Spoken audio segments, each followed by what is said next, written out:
Realizing that it kind of sounds like what I am saying is that Kata is better than shadowboxing.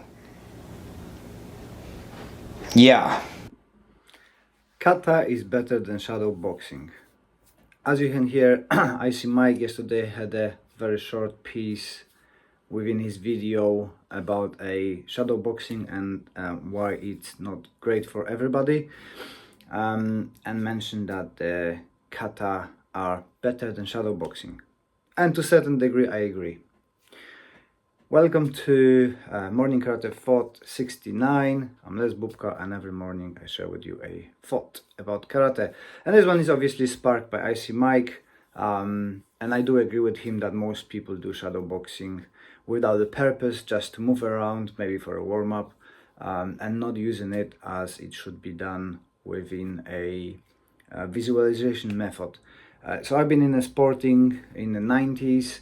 We done a lot of competition in knockdown karate, and for us visualization was a huge thing, at least for my coach. My wrestling coach as well was quite keen on visualization, not necessarily within the shadow boxing, but we had a lot of exercises, just sitting down, imagine the fight, feel it, smell it, hear the sound of the geese and how it's gonna go, how you're gonna win, how you're gonna overcome the obstacles.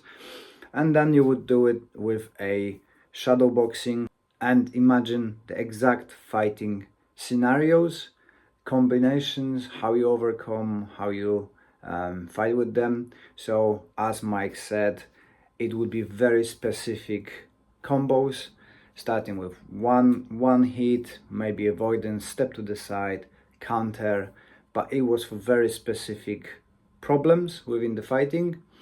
So yes, I do agree very much so with IC Mike that doing a kind of unstructured and without a plan shadow boxing is not very effective, except warming up your body, but as we know, there are better ways to warm up. In terms of kata, kata are very prescribed motions, so you don't have that freedom as in shadow boxing. You have to stick to specific problems and you get specific solutions. So as a visualization method, it's good, but you learn those problems and solve those problems. So there's benefits to both. I like doing katas. It gives you the intentions, it gives you the intensity. If you want to, you are fighting with one opponent, you do exactly what you need to do to overcome their advancements in a very specific way, which then we need to move that and kind of combine those both. So you need to have to be able to do a prescribed kata combination in a mixed way and free way as you've got in a shadow boxing to make it effective, because the fight is not a prescribed thing and it's not going to follow up like a ABC, like a structured way. You then, it's a dynamic environment, you never know what's gonna happen. So that freedom from shadow boxing visualization is a very useful tool, and it should be incorporated into your katas. Do katas are better than shadow boxing? So.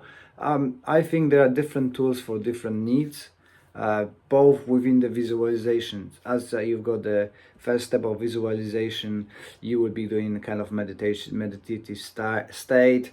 When you imagine the fight, imagine what you're gonna do, fire up those neural pathways, what you want to do. Then you would go to a kata or a fixed shadow boxing where you've got prescribed solutions. You're training those combinations with imagination of what you're doing against, what's the response, and then you would go to a free visualization when you do the shadow boxing or kata unprescribed. So you've got the freedom to go wherever you want to, but it needs to be against the imagined exact attacks. You cannot just go randomly like Mike was showing, kick there, punch there, and so on. Then you have to have a plan for the fight, exactly what you're working on.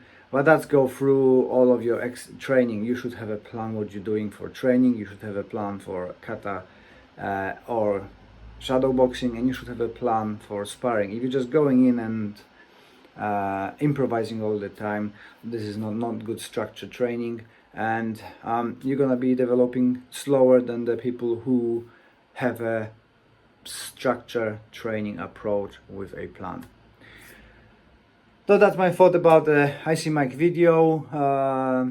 Both different tools for a fighting, different approaches to a visualization, and both good ones if you're using them properly. If you would like to support the channel, please feel free to watch another video, subscribe, like, comment how you're doing your visualization, which method you're using, and I see you tomorrow.